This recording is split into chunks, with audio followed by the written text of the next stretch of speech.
Big Nasty. Yeah, Big Nasty, Hall of Fame Tampa Bay Buccaneer fan, baby.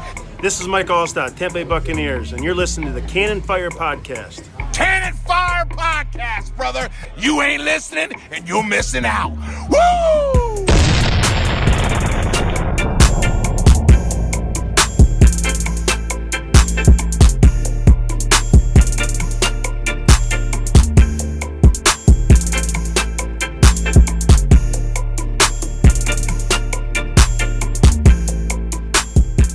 Welcome back, ladies and gentlemen, to a brand new edition of the Cannon Fire Podcast. Back at you today for episode 101. And today is a very special episode because we're live on YouTube first and foremost, but second off, it's our first edition of the CFP call-in show. You can see the big phone number if you're watching on YouTube with us, 813-433-0323. Give us a call. Let's talk some Bucs. But welcome back to the show. I am your host, as always, Rhett Matthew. Joined alongside me, my good buddy and co-host, the Philly Bucs fan himself, Mr. Evan Wanish. Evan, how are you doing today, my friend? Good. So like from now on, is that like what I'm being like referred as, I guess? I think so. I think Mr. Bucs football is a little too vague. You know, it's like I represent the entire organization. Right. It covers the realm of everything. But Philly Bucs fan, I wanted to go that route because you're the only guy I know who cheers for the Flyers, the Phillies, the 76ers, relentlessly posting about all of the developments on social media. And you're the only person I know who does not get mad when we bring up Tampa Bay shutting down the vet all those years ago. So, I don't know. I like it. What do you think? Philly Bucs fan? Think it'll stick? Yeah, I don't see why not. Like, I mean, it's true, right? Like, I can sit and talk about like that NFC title game, like not with other Philly fans, but right, yeah, you're the odd one out at the table, and we're welcome to have you on our Tampa Bay table. So let's get this show underway. We are live on YouTube for those of you guys watching us, and we wanted to mix things up this week, try a little something new, something we haven't tried before. So of course, as I brought up before, you can see that big phone number on the screen, 813-433-0323. Give us a call and let's talk Bucs. It's Combine week. We've seen a lot of press conferences. We've seen a lot of impressive Combine performances, which for a lot of people can overrate some draft stock, but of course we'll cover all of that today. So if you guys want to give us a call, we'll talk about anything and everything you want Tampa Bay football related. Now, Mr. Philly Bucs fan, I feel bad pulling you away from the Flyers game because I know they're playing right now. How's that game going? Are you missing a barn burner? They're up 2-0 right now over the Rangers. They're trying to kill a penalty right now, so I got the game sort of on in the background, and yeah, so it's all good though. It's all good. Heck yeah. So as I brought up, it is Combine week, and we've seen all sorts of news come out. The last time we did a show, the most recent news was just the new uniforms being confirmed and some more speculation about Jameis Winston. And guess what? That's the exact same thing we have going on this week. So let's just open it up with the hottest topic that I've seen, especially on Twitter. Now, our friends at Pewter Report, they put out an article, Scott Reynolds' Fab 5, and people kind of blew up over it. I mean, people exploded. And I don't know if it was because of the tweet, the way that it promoted the story, because it said in big bold letters, breaking. And this is coming from a fairly reliable Bucs source, so whenever someone sees breaking in all capital letters, they're going to stop what they're doing to read it. Now, this story basically flirted with the idea that the Bucs are going to use the franchise tag, but it might not be on Jameis Winston. Because, of course, right now, the consensus is if they can't get a long deal done with Shaq Barrett, then they're just going to hit him with a franchise tag. And I'm assuming both sides are going to want to get a deal done. But as of right now, it seems like the franchise tag for Shaq is the most realistic option. What do you think? Yeah, like realistic, sure. Although I do think that they want a long-term deal with Shaq. Like that's not like that's, you know, like. They obviously really do, but it was suggested that maybe the franchise tag is in play, which would be around $16 million. I'm not sure what his demands are for a long-term contract as like per year, But you got to think maybe it's around 19, 20 million, and the Bucs just aren't really willing to pay that. Who knows? But yeah, I mean, I do know they would love to get a long-term deal done with Shaq. Like, if they had to choose probably who they would want to place the franchise tag on, they'd probably like it on Winston and a long-term deal with Barrett, but that just doesn't seem to be the most likely scenario right now. Right. And I mean, another wild card, too, that really messes up the plans they might have had with a contract for either of those guys is the collective bargaining agreement. I mean, we've heard so much over these past few days about how coming to a consensus on the new CBA is what's holding up a lot of contract talks, not only for Tampa Bay, but everyone else in the league.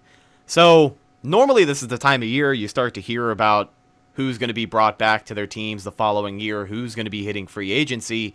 But news in that department is just so slow because of the collective bargaining agreement and the players union not really having to sign that off yet. So we kind of just have to wait and see with that. Well, and apparently, the rumor is that might be holding up any negotiation with Tom Brady and the Patriots. Right. So like a lot of things seem to rely on this bargaining agreement, and we'll see what happens. I know they want to get it resolved here quickly. So yeah. Speaking of Tom Brady, I just wanted to throw this in there to get a reaction out of the people watching. Have you seen that video clip going around? It was him and Julian Edelman. I think at a Syracuse game. He's not. It was the shot. Okay, so I know what you're saying. I know you're quoting it correctly, but just for anyone, I'm quoting him directly. I'm not. I'm not saying like I don't know what he's doing, but no. I know like, what you mean. He's not like So for anybody watching who doesn't know what we're talking about, I believe last night or the night before there was a video surfacing of a TV broadcast. It was from a college basketball game, and Tom Brady and Julian Edelman are sitting courtside. The camera looks up, and they go, "All right, there's some star power in the audience tonight." Julian Edelman yells to the camera. He goes, "He's coming back. He's coming back." And, dude, the look that Tom gave him. He looked like annoyed. He looked like he just said something he shouldn't have said on national TV. Far worse than 2 words. And then he looks at him, kind of gives him this half-assed smile, looks away real slow, and then right before the camera cuts away, you see Tom Brady go, "He's not." And then that's he shakes his head and is like, "He's not." Now there was some discussion on whether he's saying like "he's not" or like "this guy." You know what I mean? Like this guy right here, professional right? lip readers out there. But I mean, I was looking at it, and I'm not a great lip reader, but sure seems like he said something along those lines. Now, obviously, could he be joking? Of course, but I don't know, man. We need some professional lip readers out there. If you're in the camp where you want Tom Brady to come to Tampa and you also know how to read lips, give us a call. 813-433-0323. Let's talk some Buccaneers, guys. Or, if you're like a sad and lonely Rangers fan, because they're down 3-0 now. So. Oh, man, that's rough. Oh, man, that's good. That's good. Yeah, but, I mean, if I still had to bet, I would say Tom Brady goes back to New England. I just think he's just trying to troll everybody right now. I think so, too. I think that's the name of his game. I mean, going all the way back to the Super Bowl, which is crazy, but it's almost a month ago. Can you believe that? He had that whole commercial with Hulu, and then at the end of the commercial, he says, "I'm not going anywhere." That's the name of his game. He loves all the attention. To me, that was more like a retirement thing. Right. To me, that wasn't necessarily a New England thing. That was like, contemplating retirement. That's how I interpreted that. Yeah, because it was that really cryptic. Cryptic social media post he sent out where it looked like the cover of a rap album. He's standing in the hallway of Gillette Stadium, looking out at the black and white field. Really, really symbolistic. Now, let's shift gears over to our Tampa Bay quarterback for the time being. That's Mr. Jameis. Who? Ryan Griffin? Because he's the only one under contract. Yeah, you're right. Well, let's talk about the Buccaneers. Technically, if you're talking about the Bucs roster right now, technically the season started tomorrow. The season started tomorrow. Ryan Griffin is our starting QB, right? Yeah, because he's the only one, and they don't have barely a defense. Like their defensive line isn't like they don't even have players to play defensive line, let alone good ones. Yeah, right. So, it would be interesting. I think a lot of teams should do that. What? It's like play a game that doesn't count before your free agent sign. I'm obviously kidding, but like a whole scrimmage. Yeah, before set it your up free like a agent spring sign. Game. Yeah, but before your free agent sign, just to see what your team looks like without those guys. Then that'll determine their value. Maybe, dude, you can always propose it. Just write it in for the new collective bargaining agreements. Yeah. Yeah, there you go. Guys, if you are watching right now, give us a call, 813-433-0323. I see a whole lot of people in the live chat right now. Everybody watching, I know you're on a phone. Give us a call. Come on. Yeah, give us a call. Let's talk some Tampa Bay Buccaneers football, 813-433-0323. But I brought up Jameis Winston, the free agent quarterback. Let me not say Tampa Bay Buccaneer quarterback. The free agent of the time being quarterback. There was some news that came out that was confirmed this week. Now, this is news that has been floating around for weeks from several different sources we've had firsthand experiences with here on the show. But Jameis Winston played pretty much the second half of the season with a torn meniscus. The story broke. People are talking about it now. And the key word with this guy is resiliency. Because we can sit here and talk about the good stats, the bad stats, all of that. But right now we're talking about the torn meniscus. Jameis refused to sit. He was injured enough to where he could have just taken the rest of the season off, and he did not. Now, did it hurt him for the worse because he threw 7 interceptions over the last few games? Maybe. But you can't deny that this is a guy who loves to play football, and for this reason, I mean, he was on a team that we knew wasn't really going to make the playoffs. So for him to come out and play the way that he did with a torn meniscus on top of an injured thumb, I mean, it's just, what a way to make a statement. Yeah. I mean, yeah, and, you know, credit to some sources out there that claimed that there was an issue, you know, with his eyesight and his, you know, that he played through an injury. So, right. Yeah, it's you know, it's funny, you know, this stuff comes out now, right? When they're right in the middle of a contract negotiation. It's all like a negotiating tactic, basically. So, like, you know, like Jameis Winston's camp can basically say, well, you know, he put up this many numbers when he was, you know, his meniscus and, you know, LASIK and all this stuff. So, yeah, pay us, right? Like, give us money. And the Bucs are like, well, sure, but, you know, like that's what a lot of this is. Obviously, I mean, it's he needed it. Obviously, I'm not saying that he didn't need the surgery, or procedure. But I mean, a lot of it is like it's coming out now because this is like when they're seriously negotiating. Like the franchise tag deadline is March 12th. It's currently March 1st right now. Yeah. So, you know, free agency opens March 18th, but the legal tampering period starts March 16th. Basically how free agency works now is that legal tampering period is basically the start of free agency. They just can't be official until, you know, March 18th or whatever. But basically March 16th, you're going to hear Schefter and Ian Rappaport and all these other sources claim deals and deals and deals because these guys have been talking with each other, like not like players and teams themselves, but like, you know, like the agents of players and stuff. Like the Bucs have been obviously they can talk to Jameis Winston as much as they want, but I'm sure there have been other teams that have contacted Jameis Winston's agent and tried to talk. Obviously now it would be tampering, so a lot of that stuff goes on, at Indianapolis face to face in hotel rooms and bars and stuff. But yeah. A lot of that stuff is going on right now. So yeah, and that's the thing is I was going to kind of follow up and say exactly what you're saying is the closest thing that it can be to tampering without tampering is everything that's going on right now. Teams are talking to players are scouting around, and it's very nonchalant. It's a don't ask, don't tell kind of atmosphere in the NFL right now. So people are figuring things out. Numbers are being drawn up. I'm sure discussions are being had. It's just not necessarily public knowledge until the deadline comes around. Now, I wanted to ask you your thoughts. It's Combine Week. Yep. We see some really good Combine performances every single year for a lot of people. Very good this year. This year, I don't... Wow. A lot of performances this year that you really just didn't expect. There were a lot of guys that maybe were on the Bucs' radar that I think might have boosted their draft stock to just maybe being a top 10 pick. Yeah, unfortunately for the Bucs. And a lot of guys, they were hoping to get maybe the 4th or 5th round, just went in the 3rd or 2nd round. So right. So who are some guys this week that you had noticed that maybe would have been on Bucs fans' radar, and who do you think is less of a possibility now? Because I know for sure it's definitely some names that we've brought up here on the show in the past. Yeah, so The big names I'm going to start with. The two is probably Mekhi Becton, offensive tackle from Louisville, and Tristan Wirfs, offensive tackle from Iowa. Those guys just had a great week. They were already great prospects, but now they proved it. Mekhi Becton, man, a dude that big should not be able to move that quick. And I know a lot of people have some concerns with his overall traits and stuff, and his tape isn't the greatest, but this dude's still a stud. I think you take him and you just work with him.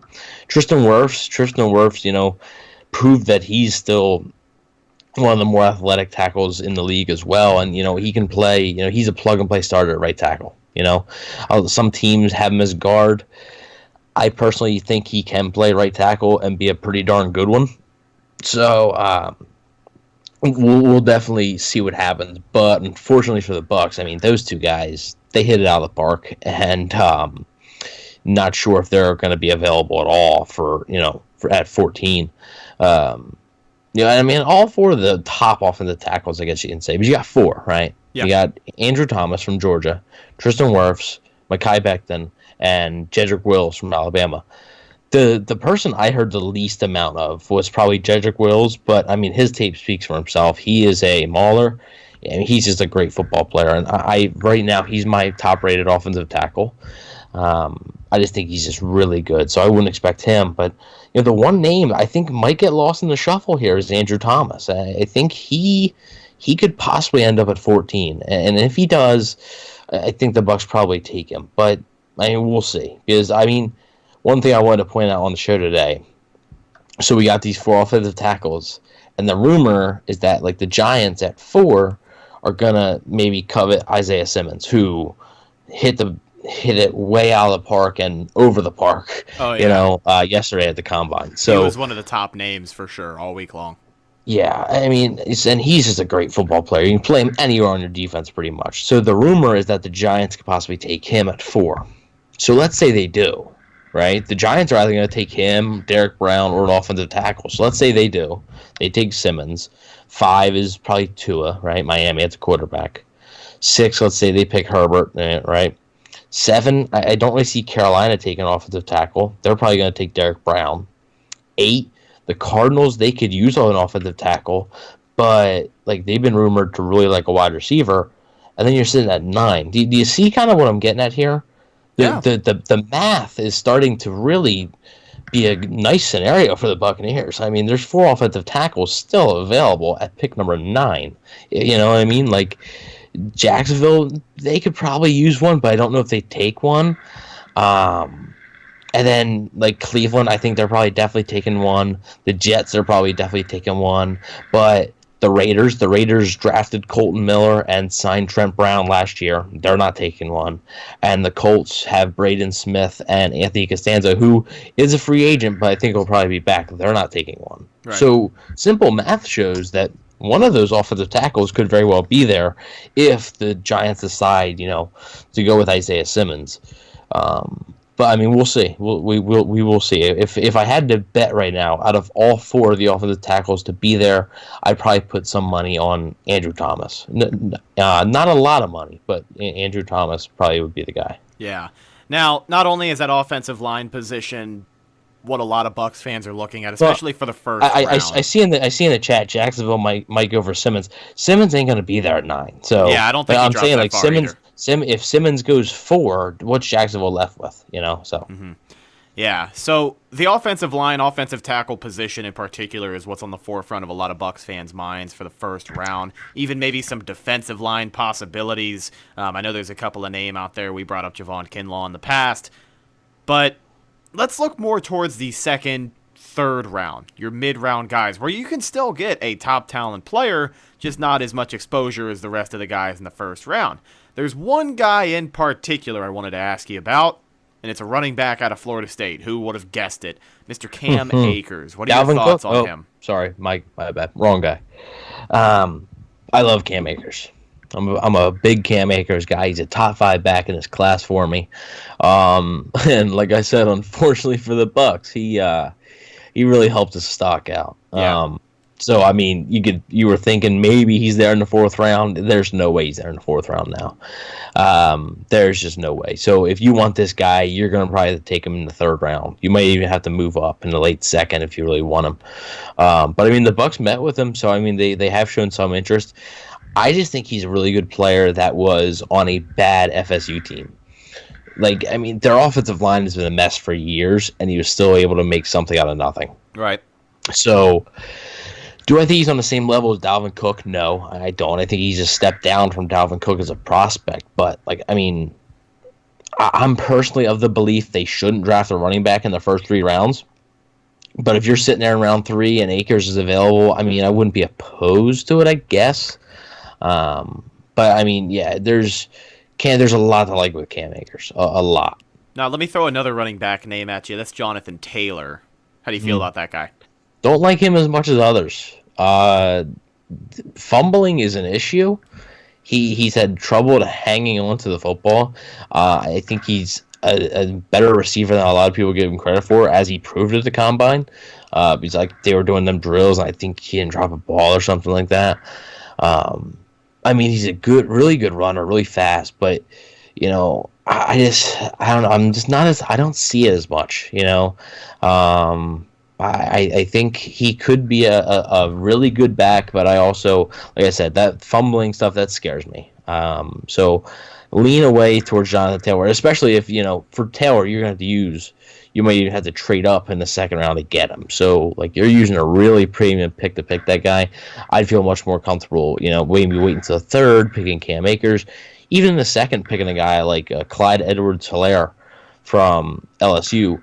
He's the total package to me. He is the perfect back for this system, and you know he can receive the ball. He can do it all. He can run the ball. He's not really fast, but a lot of people say like he's more quick than like fast. So his 40 time wasn't that great, but I think he's definitely a guy that really helped his stock. I mean, there was a chance he was there in the 3rd round. After this weekend, probably, like, if the Bucs want him, they're going to have to pick him at 45. But, I mean, a lot of the running backs showed out. Like, they really did. And it's not that I don't like Jonathan Taylor. It's that I don't like him as much as others, basically. Yeah. No, I get you. There's definitely a lot of hype around Jonathan Taylor. I saw J.C. Cornell. He had posted it up saying that Jonathan Taylor, Ronald Jones would be a really deadly duo in Tampa Bay. There's a lot of hype might not be this guy. wrong. He might not be wrong, but I mean, like, would you want to, like, Jonathan Taylor might be like a late 1st round pick. Like, you're not trading back into the 1st round for that guy. Right. Like, I mean, You'd rather take your chances on a guy like we just mentioned, Cam Akers, the possibility of him falling to the late 2nd round or even 3rd round if he's still there. I don't know. It's hard for me to believe that Cam Akers would be available in the 3rd round. I wouldn't personally be mad if the Bucs snatched him up in the 2nd, if I'm honest with you. I think in the 2nd, like, if you take him over a guy like Clyde Edwards-Helaire, that'd be questionable. If you're going to take a running back in the 2nd round and, like, J.K. Dobbins isn't available, I would take Clyde Edwards-Helaire probably. But yeah. If you guys have any combine standouts for you this week, give us a call, 813-433-0323. We'll bring you on the show. We'll talk about Tampa Bay football and, of course, everything NFL Combine because it is the hottest topic of the week right now. Speaking of Combine, I guess we should follow up about a guy that I have talked highly about on the show time and time again. He kind of made an ass out of himself. And we have to bring it up. And it sucks because I like this guy. He had a really rough week. And I brought him up after the Shrine game. He played in the Shrine game, USF tight end Mitchell Wilcox. Oh, no. I feel bad for him. I said before that, in my critique of him, he's not built like a tight end. He couldn't play tight end in the NFL tomorrow. He would need probably a full offseason in the weight room to really fill out his frame. But I think he's an okay pass-catching tight end. I think he's maybe a guy you can sneak out on a route or two every now and again. But he just did not have a good week. And the highlight or the low light of his week was he took a fastball to the face. Oh, man. Didn't even see it coming. Drill. It popped a blood vessel in his eye. Yeah. So if you guys haven't seen it, there's this video of Mitchell Wilcox running through one of the catching drills, and he looks over to his left, and I don't know if the ball was fired too soon. I don't know if he just wasn't ready. I don't know if it was off target. but I mean, he took it flush to the face, and it was pretty hard to watch. I heard the rest of his week was, of course, not super standout-ish. He wasn't projected to be a first, second, or third round guy, but to see him have a rough week like that really sucks. Hopefully he's all healed up and ready to go, because he does have his pro day for USF, I believe, within the next few weeks here. I want to say March 13th, but that date might be wrong. Don't quote me on that. But yeah, really rough week for him, dude. Was there anybody this week at the Combine that you were looking at that didn't have as good a performance as you wish they would have? Yeah, there was a few guys that I was kind of kind of wish you were a little bit better. Off the top of my head, I like a lot of some of the corners. I was kind of I know the Bucs aren't really going to be looking at a lot of the top end corners, but some of the corners 40 times weren't the greatest. Austin Jackson from USC. I know that a lot of people have pinned him to the Bucs in 2-round mocks, stuff like that. Lucas Niang. I like him. TCU, he's a tackle as well. He didn't do horrible, I guess. I was just expecting a little bit more from him. But I mean, there was nobody that really stood out that I was like, whoa, that's horrible, Right. There's obviously every year there's gonna be guys that you want them to do well, and they underperform a little bit, and you're not great, but we'll see what happens. A lot of these guys, their pro day matters more to them than this. Right. Because their pro day is when NFL teams can get even more up close and personal with them, and they're more comfortable in their own stadium and stuff like that. A lot of these guys, their pro days. I was disappointed, obviously, to see Joe Burrow not throw and Tua not throw. Obviously, Tua because of the injury. Burrow was just a decision, but it's definitely, the Combine is becoming less and less of an actual thing that matters, I guess. Because a lot of people can get fooled by the Combine. Another thing I was kind of disappointed in, I kind of wanted to see Kayvon Chason do the bench press, which he didn't. Because I was just curious. I know, if you've listened to the show, I'm a big fan of him. Yeah. But a little disappointed he didn't do the bench press. I would like to see what he was able to bench, but it's no big deal. Yeah. There were a lot of guys that blew some people away at the bench press. There was that one punter. He had 25 reps. God. I don't remember his name. I don't remember his name either, really. Oh, man, that's really a shame. We just had Bradley Pinion on the last episode, and we can't name the punter putting on for the brand. That's a shame. Thank you for calling CFP. What's your name and where are you calling from? It's Ren again. Ren, welcome back, my friend. I promise I didn't hang up on you in vain the first time. No, it's all right. Actually, for some reason, it's working. So now I tried to call just through my cell phone and not through Skype, and it's working. So, all right. So these are all bugs you got to go through, my friend. Trust me, I've been there. It's all the growing pains. All right. So from what we're gonna do here, stay on the line for me. I'm going to add Evan. I've got my mouse over the add button. So if for whatever reason you get hung up on, I promise it's not me. I'm going to click add in 3, 2, 1. And it has added Evan Wanish to the call. Evan, my friend, are you here and can you hear us? No, he cannot. It says he's still calling. Ren, are you still here? I'm still here. All right. It says we're calling Evan. I think Evan just joined the call. Evan, are you here, my friend? Yes, I am. Awesome. So we're here. The first successful phone call in CFP history is occurring at 1:38 p.m. Eastern Standard Time, March 1st, 2020, with Mr. Ren Dax from the Pewtercast. Ren, how are you doing today, my friend? I am good. Congratulations. I'm very proud of you, too. Hey, thank you so much, man. I'm glad you were here to witness it. So what's up? What are we talking about? Anything and everything. It's Combine Week. We're talking about some of the really good performances. We were talking about Mitchell Wilcox taking a ball right to the face and popping a blood vessel.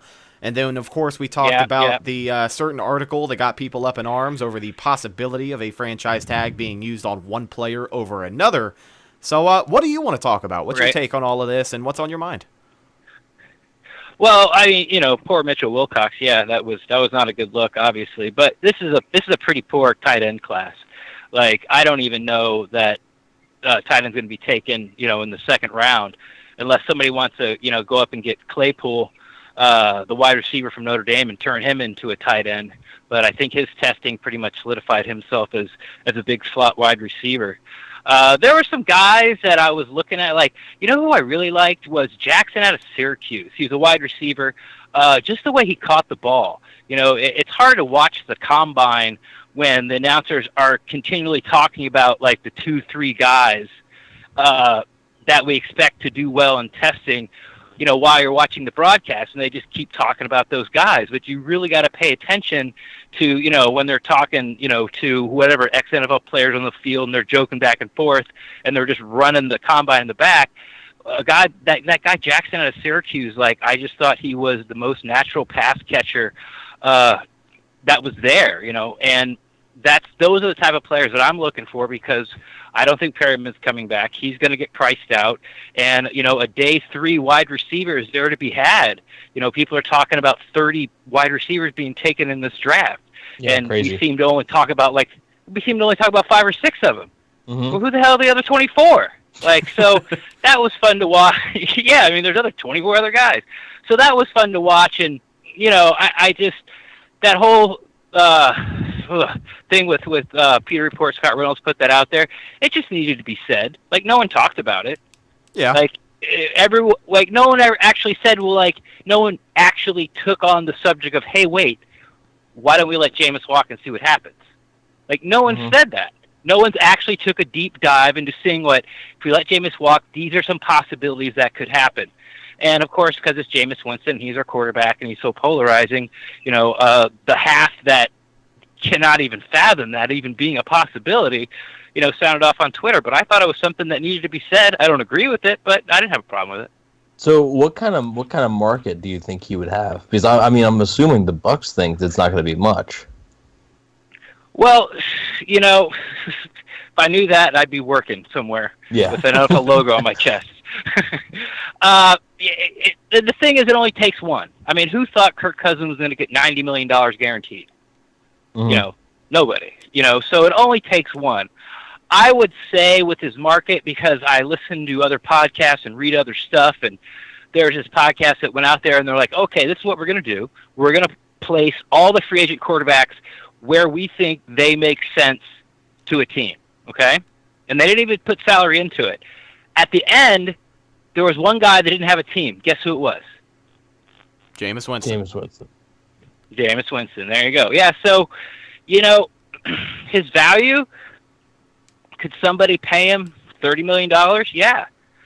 But out there, I think he's probably more kind of what he made this year, around 20, 22, 23 are probably the offers he's going to get if they go that route. But, obviously the big problem with doing that is if you let Jameis walk, you guys talked about earlier in the show, Ryan Griffin's the only guy, under contract.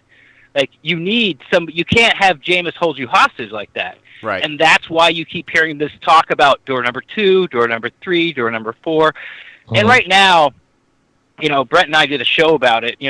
I just kind of nailed Brent down and said, well, let's have this discussion.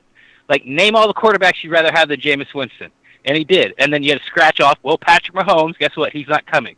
Aaron Rodgers, guess what? He's not coming. Lamar Jackson, go down the list. And it only about 2 or 3 guys, and one of those guys is still under contract you have to trade for. So it's really like Jameis, Brady, maybe Rivers, and that's kind of it. Like, that's the market for the Buccaneers right now. And it almost seems like, I've heard some people talk about it. We talked about it on our last show as well. If you do decide to go the route of okay, let's take our chance, let's go after a guy like Brady. You let Jameis walk, he gets whatever he gets on the market, goes wherever he goes. Maybe a team doesn't pick him up and you get lucky.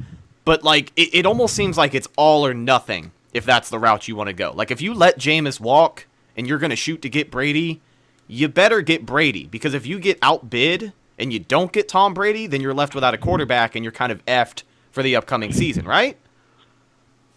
Yeah, well, and that's the nice thing about the franchise tag is they can franchise him, and then if Jameis doesn't sign it, they can pull it back whenever they want to. Mm-hmm. So they can do the franchise tag on Jameis Winston, and then they can wait for free agency to start. Sorry.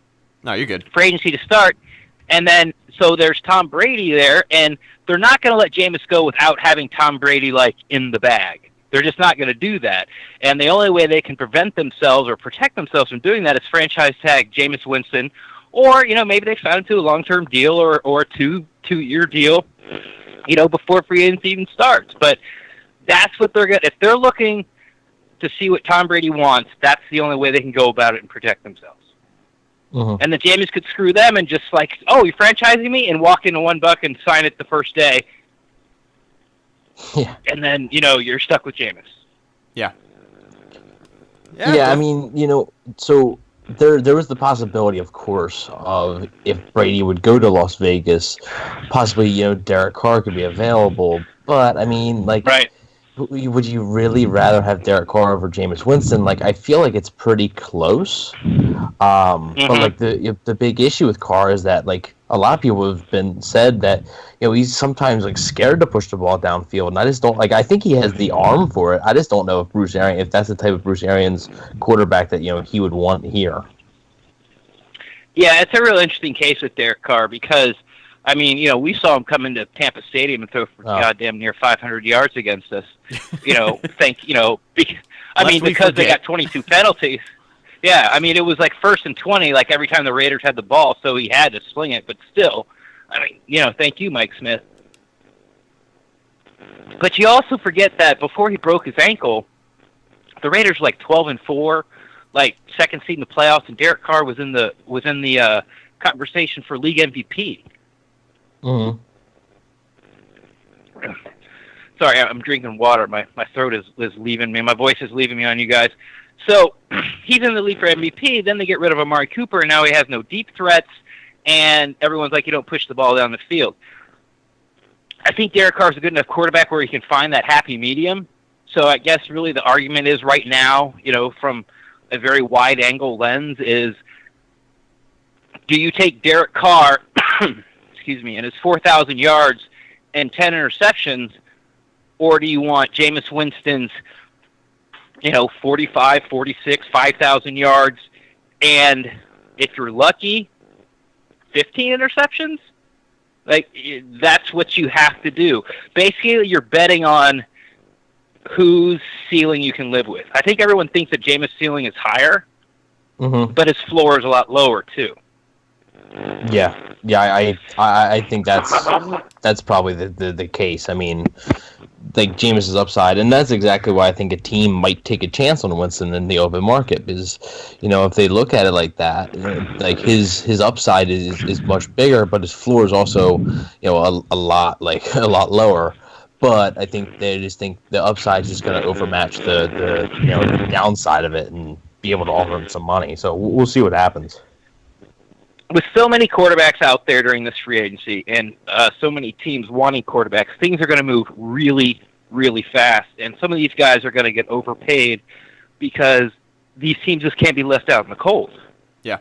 Mm-hmm. I mean, so once free agency hits, it's going to go fast and furious. I wouldn't be surprised, like, after halfway through the first day, 2 QBs are already signed.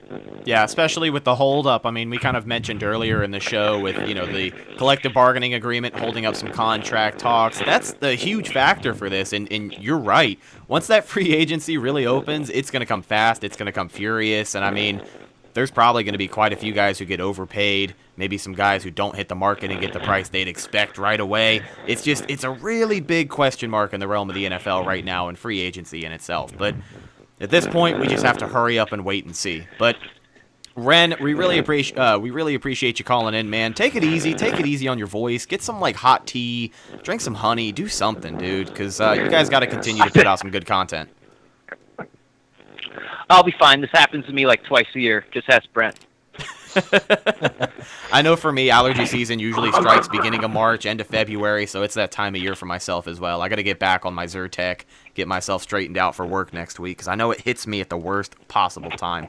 But thank you so much for calling in, ladies and gentlemen. Ren Dax of the Pewtercast. Make sure you go check those guys out. They continue to do great work. And when can we expect a new Pewtercast from you guys? Yeah, that's a good question. Don't know. we put out 2 this week. We did sort of a memorandum to Casey Rogers. That was I thought that was a real nice one. Brent did a real great job with the interview. If you don't know what I'm talking about, he's the guy that announced Devin White at the draft last year, flew down and sort of had like this really great miracle 48 hours with the Buccaneers. Okay, here we go.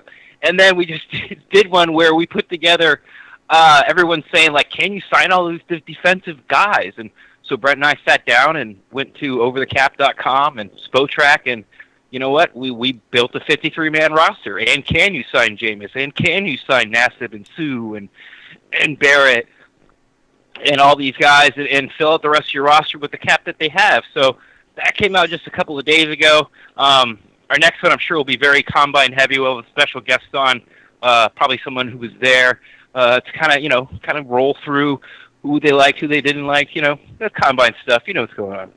Alrighty. It's that time of year. Hurry up and wait. We'll figure out once the CBA gets all settled, players agree with everything proposed, free agency will hit, and I'm sure we'll have a hell of a lot to talk about. So, Ren, thanks for calling in, buddy, and we'll talk to you soon.